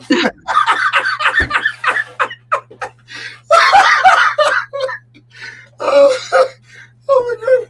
No. Just tell somebody to buy a Coming Soon Jesus. Shirt. There you go. But seriously, thank you so much for being such an inspiration, and you are really a jewel. You are really amazing, and I'm so glad to be able to even know somebody as amazing as you, and you bring so many wonderful gifts to the station. Do you got anything else for the people before we check out? No, we've got another great interview in store for you next Wednesday, and I will see people on Saturday at the Zach Williams show, you guys, and make sure you go see Oliver. Get details about that also on our website. That's right. All right, guys. Well, we love you. See you later. Be good to each other. Take care. Bye-bye, everybody. Have a great week.